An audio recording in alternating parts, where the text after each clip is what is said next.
Cet épisode fait partie de mon podcast Challenge Estival 2023, un challenge avec un épisode par jour pendant 31 jours où on parle de site internet, de WordPress, d'Elementor, d'entrepreneuriat, mais également d'outils, d'intelligence artificielle et même d'automatisation. Bon, j'espère que tu es prête avec les pieds dans l'eau parce que je vais lancer maintenant le générique. Bonne écoute!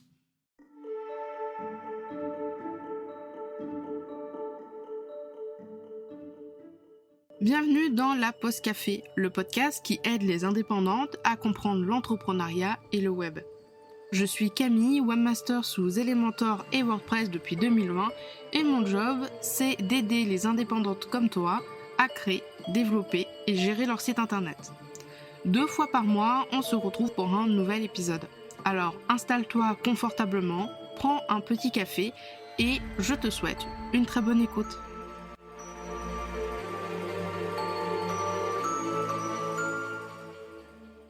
Hello et bienvenue dans ce nouvel épisode de la Pause Café. Aujourd'hui, je voulais aider les personnes, dont peut-être toi qui m'écoutes, quand ces personnes-là créent elles-mêmes leur site internet.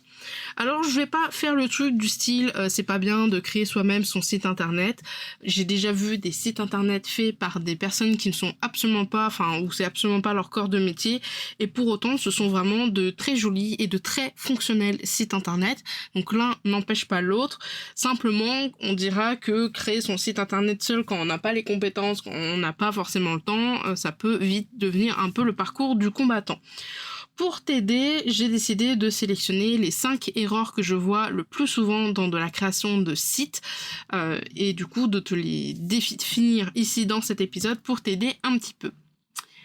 La première erreur que je vois de temps en temps, c'est tout simplement de ne pas définir clairement les objectifs du site internet et le public cible.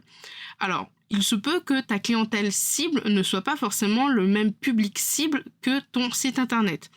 Si tu as déjà un site internet pour ton entreprise et que tu souhaites faire un autre site internet spécialisé, par exemple dans ta création de contenu, pour le blog ou alors pour ton podcast, pour YouTube, etc., etc. Alors peut-être qu'effectivement ton public cible sur ce site internet-là pour la partie contenu est totalement différent de ton site internet d'entreprise. Après, j'avoue que la majorité des indépendants et des indépendantes que je vois qui font de la création de contenu, que ce soit podcast, article de blog ou autre, leur site internet d'entreprise, c'est également leur site internet pour partager leur contenu et c'est ok comme ça. On peut et on doit surtout, c'est même pas on peut, c'est on doit réfléchir à cette partie-là de quel objectif doit répondre mon site internet et qui je vise avec ce site internet avant de se lancer dans la création de site, c'est-à-dire au niveau de la partie stratégie de ton entreprise, à qui tu t'adresses, quelles sont les méthodes pour toucher un maximum de clients cibles, quels sont les médias que je vais mettre en place, à quel moment mon site internet il entre dans mon tunnel de conversion ou de vente, etc., etc. Donc voilà, il faut bien identifier l'objectif. Est-ce que sur ton site tu veux vendre principalement tes offres et donc dans ce cas ta création de contenu doit pouvoir amener vers tes offres? Est-ce que au contraire tu veux principalement qu'il y ait beaucoup plus de lecteurs et de visiteurs sur ton blog? Si jamais la création de contenu ça t'intéresse un petit peu plus en particulier, je te recommande d'écouter l'épisode 44 de la Pause Café qui s'appelle les 3 erreurs lorsque l'on crée du contenu avec Clémentine Lavotte. Le lien sera dans la description. Est-ce que tu souhaites plus d'appels découvertes? Est-ce que tu veux que les gens entrent dans ton tunnel de vente grâce à une ressource gratuite, lead magnet ou freebie, peu importe comment ça s'appelle?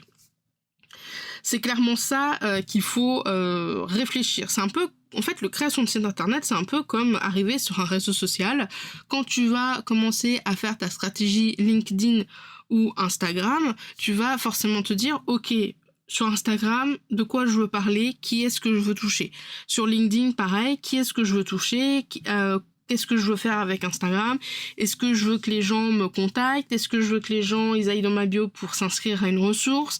Est-ce que je veux que les gens viennent sur mon compte Instagram pour s'inscrire à la newsletter?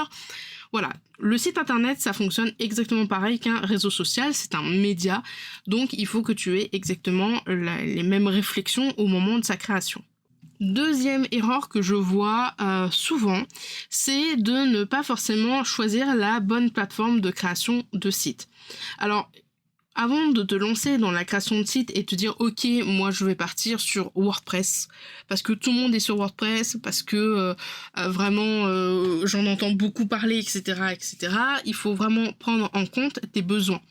Il existe bien sûr différents outils disponibles comme WordPress, Wix, Squarespace, et chacun a ses avantages et chacun a ses inconvénients. D'ailleurs, si tu veux avoir d'autres idées d'outils no-code pour créer ton site, tu peux écouter l'épisode 8 de la pause café du challenge sur les 6 outils no-code pour créer son site internet. Le lien sera également dans la description de cet épisode.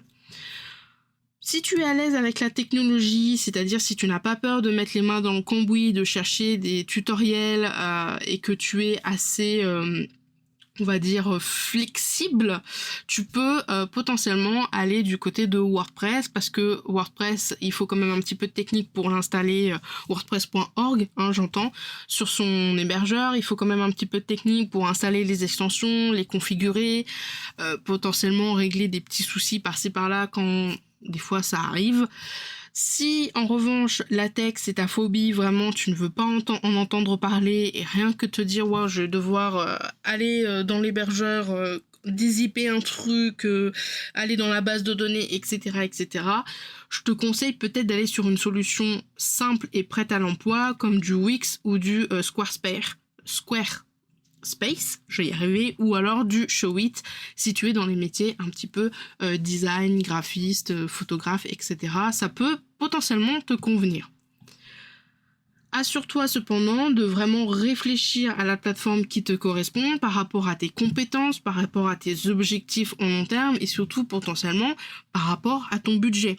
Si tu vas sur WordPress et que sur WordPress tu as que des problèmes et que du coup il faut régulièrement que tu fasses appel à quelqu'un, autant peut-être réfléchir à carrément déléguer la gestion de ton site internet auprès d'une professionnelle, et donc ça a un coût.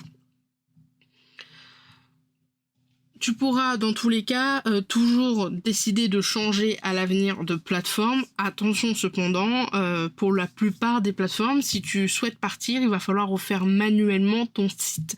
Par exemple Wix, si tu veux partir de chez Wix pour aller sur WordPress et faire un site avec Elementor par exemple, il va falloir refaire toutes les pages manuellement parce que Wix ne permet pas de migrer le site de sa plateforme à une autre plateforme, ce qui est entre guillemets un petit peu logique. Donc si tu n'as pas le temps et l'énergie de faire cette migration de plateforme là, il faudra également penser à déléguer auprès d'un ou d'une prestataire, donc ça va prendre peut-être un petit peu de temps et surtout ça va te coûter de l'argent.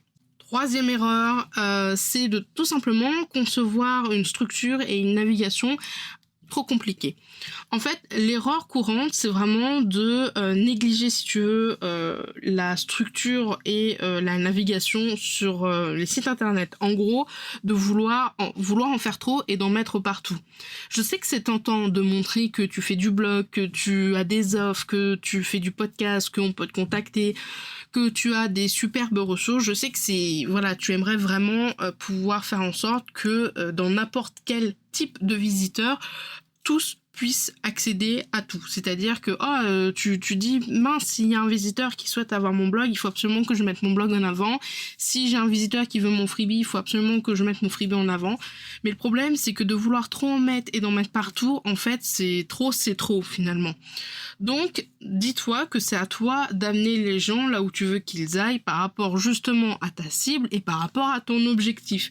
Si l'objectif de ton site internet premier, c'est d'avoir des appels découvertes pour tes offres, essaye de faire une navigation et une structure claire et fluide de façon à emmener ton visiteur du point A, c'est-à-dire ta page d'accueil par exemple, au point B, à ton agenda pour prendre rendez-vous. Lorsque tes visiteurs arrivent sur ton site, ils doivent pouvoir trouver rapidement et facilement l'information qu'ils recherchent. Donc, il faut organiser les pages, les menus et les catégories de manière logique. On évite les menus un petit peu fouillis, les navigations trop complexes, on évite les sous-menus de sous-menus ou alors des sous-menus avec 8 pages différentes. Voilà, le but c'est de vraiment faciliter la navigation. Dans tous les cas, Si tu as bien travaillé ta cible et si tu as bien travaillé ta structure, il y a zéro problème pour ce qu'un visiteur qui arrive sur ton site internet soit entièrement perdu. S'il est perdu, c'est tout simplement parce que il n'était pas potentiellement ta cible, ou alors l'information qu'il cherche, c'est pas forcément la chose que tu veux mettre en avant pour le moment. En plus de faciliter la navigation sur ton site, avoir un site clair et efficace permet de réduire fortement les erreurs 404 qui pourraient pêcher, qui pourraient faire dégringoler un petit peu ton référencement naturel. Alors si tu es sur wordpress.org, tu peux installer l'extension de redirection. Son image, c'est une image avec des petites pâquerettes et en gros tu vas pouvoir configurer que s'il y a une page qui change de lien ou si une page elle est mise en brouillon ou supprimée, elle fait une redirection automatique par défaut. L'avantage de cette extension, c'est que tu peux également faire des redirections manuelles et ça, c'est plutôt pratique. Quatrième erreur, c'est de tout simplement ne pas faire du contenu de qualité et de ne pas forcément l'optimiser au niveau du référencement. Alors, il y a deux écoles déjà au niveau du référencement. Il y a ceux qui font de la création de contenu pour les humains et ceux qui font de la création de contenu pour les robots. Moi, je suis plus à faire de la création de contenu pour les humains. J'essaie de faire un maximum de choses au niveau des métadescriptions, des mots-clés, etc. Mais j'écris à des humains. Ce sont des humains qui vont venir me voir, qui vont potentiellement me dire que cet article les a aidés, qui vont potentiellement venir me voir pour me demander de travailler avec moi. Ce ne sont pas les robots, en fait. Donc, je pars du principe que quand tu écris ton contenu, c'est mieux d'écrire pour des humains. Il faut quand même cependant faire attention à attirer des visiteurs et puis faire en sorte qu'ils reviennent. Donc il faut faire du contenu pertinent, utile et engageant par rapport à ton public cible, par rapport à ton client cible. Si tu cherches à attirer vers toi des entrepreneurs qui, prenons mon cas, sont débordés, qui n'ont pas le temps, ou c'est vraiment une corvée pour eux de faire leur site internet, je vais pas m'engager dans de la création de contenu sur comment faire une salade périgourdine. Ça n'a aucun sens. Mon contenu, il est complètement hors sujet. Tu peux également essayer dans tes contenus de mettre des mots-clés. Et donc pour ça, il faut faire des recherches de mots-clés pertinents par rapport à ton domaine, par rapport à ton activité et puis ta cible. Alors, j'ai des petits outils pour toi à sortir de mon chapeau. Donc j'ai Google Trends qui est gratuit. J'ai SEMrush en version gratuite. C'est un excellent outil d'ailleurs que j'utilise quotidiennement. On peut gérer les liens que l'on fait avec tes contenus, on peut voir un petit peu la progression sur ses réseaux sociaux, on peut chercher les mots-clés de sites concurrents, donc vraiment SEMrush c'est vraiment un outil formidable. Il y a énormément de choses sur cet outil, donc il faut quand même prendre un peu de temps pour essayer de le comprendre et puis pour l'utiliser et voir qu'est-ce qui est pertinent pour toi ou non. Mais franchement, SEMrush c'est vraiment incroyable et la version gratuite est largement suffisante, en tout cas pour moi pour le moment. La version gratuite, je la trouve largement suffisante pour avoir déjà quelques petites bases au niveau SEO par rapport à ton site. Tu as également Ubersuggest et tu as une extension sur navigateur qui s'appelle Keywords Everywhere qui est pas mal aussi. Je l'avais régulièrement d'activer sur mon Chrome. J'ai fini par l'enlever parce que maintenant j'utilise SEMrush donc j'en ai plus vraiment l'utilité. Mais voilà, ce sont 4 outils que je peux te recommander qui sont en version gratuite pour faire des recherches de mots-clés pertinents, pour voir un petit peu l'état de ton référencement. La dernière erreur, et ça c'est l'erreur la plus importante, si je peux dire comme ça, c'est de négliger le design et l'expérience utilisateur. Dans le jargon, on appelle ça l'UX finalement, parce que ce sont des éléments essentiels. C'est-à-dire que si tu as un site internet, tu peux avoir les meilleures offres du monde. Si ton site, il est jaune, fluo, écriture blanche, c'est-à-dire qu'il est illisible, personne ira dessus. Pourtant, tu pourrais être le meilleur dans ton domaine ou la meilleure dans ton domaine, avoir les meilleures offres du monde. Je ne suis pas sûre que tu aurais beaucoup de clients, beaucoup de conversions parce que ton site serait entièrement illisible. Donc, fais attention à ta palette de couleurs, aux polices et aux images. Faire en sorte que les images correspondent à ton identité de marque et créer une atmosphère cohérente. Si tu fais du voyage, peut-être que tu vas pas forcément mettre des images dans le BTP, par exemple. Je fais un gros raccourci, mais c'est pour que tu visualises bien. Fais également attention aux polices. Il y a des polices qui sont superbes sur les posts Instagram. D'un point de vue visuel, elles sont vraiment pas mal. Par contre, sur le site internet, elles sont assez illisibles. Donc là encore, il faut faire extrêmement attention. Il faut tester des polices. Alors si tu fais tout seul ton identité visuelle, il faut tester plusieurs polices. Il faut tester les polices par rapport aux couleurs que tu vas utiliser pour voir si elles sont assez lisibles. Sinon, si tu passes par un graphiste, par un ou une prestataire, normalement, il va pouvoir te choisir des choses qui sont relativement visibles. Assure-toi également que ton site se charge rapidement, parce que les sites qui mettent 10 minutes à se charger, sauf si vraiment c'est un site très important comme le site des impôts et qu'on doit faire la déclaration, là à la limite on peut se dire on est obligé, mais concrètement un site qui met du temps à charger, il y a très peu de probabilité pour que la personne reste dessus et attende qu'il s'affiche. Donc pour ça, tu peux réduire le poids des images, c'est-à-dire si tu as besoin d'une image carrée, tu n'es pas obligé de faire du 4000 par 4000, ça n'a aucun sens, tu vois. Si tu as besoin d'une image de fond, ou d'une image, on va dire, classique, tu n'es pas obligé de faire du 6000 par 3000. Voilà, essaye d'adapter la taille de tes images par rapport à là où tu souhaites l'intégrer sur ton site. Tu peux utiliser des extensions gratuites ou payantes comme E3W Image Optimizer qui est gratuit ou Imagify qui a une version gratuite et qui est payante qui vont permettre de compresser et de convertir les images en WebP. Et sinon, tu peux utiliser des sites comme TinyPNG qui permettent de réduire considérablement le poids des images. Tu peux également ajouter un cache et réduire la taille des fichiers de CSS et de JavaScript. Donc ça, ce sont les langages de programmation qu'il y a derrière ton tableau de bord WordPress et c'est, on va dire, le langage de programmation que les extensions utilisent. Et des fois, il faut réduire considérablement, on va dire compresser, faire en sorte que ça soit beaucoup plus petit et beaucoup plus léger. Et tu peux faire ça avec des extensions comme WP Optimize, WP Super Cache qui sont deux extensions avec une version gratuite qui fait largement l'affaire. Ou sinon, vraiment pour moi la meilleure extension de cache et tout ça, c'est WP Rocket, mais lui il est full payant. Il a cependant une version gratuite de 14 jours, mais sinon il est full payant et il est à $59 par an de mémoire. Limite également les extensions, plus tu as d'extensions, plus ton site va devenir lourd parce qu'il va y avoir plus de code finalement. Et choisis bien ton thème et l'outil pour créer ton site. Il y a certains thèmes qui vont être plus légers que d'autres, il y a certains thèmes qui vont être mieux codés que d'autres. Donc voilà, à toi de faire des tests par rapport au thème que tu vas installer.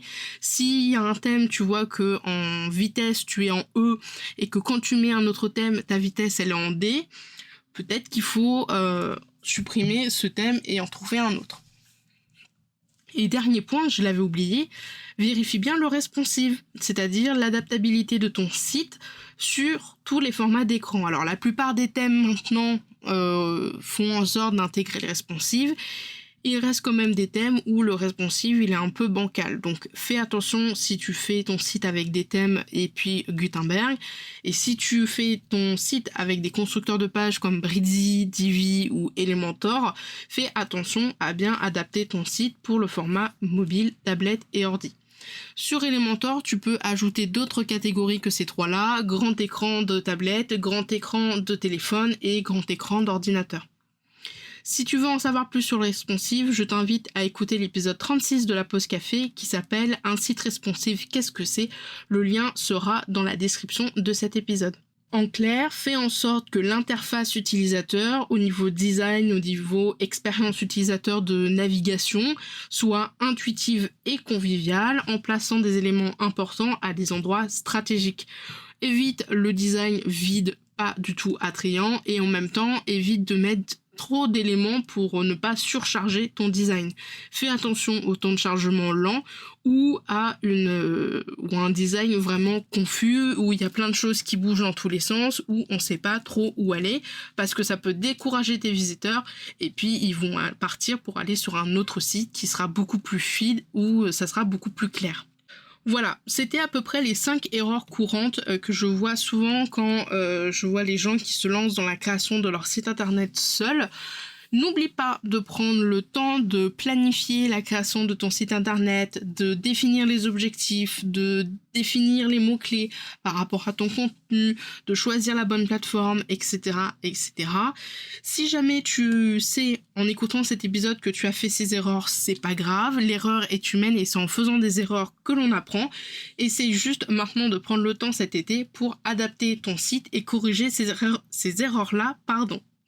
La création de site internet, je vais pas te mentir, ça demande du temps, des efforts, ça demande des connexions en tout, en marketing, en graphisme, en référencement, en technique également. Donc tu ne peux pas avoir toutes ces compétences-là d'un coup, donc ça va forcément te prendre du temps et c'est normal. Si tu souhaites apprendre à créer et gérer ton site et en même temps un petit peu ton business, tu peux rejoindre ma bibliothèque de ressources qui s'appelle le QG de la pause. À l'intérieur, tu trouveras des lives et leurs replays, des vidéos d'explication et des tutoriels.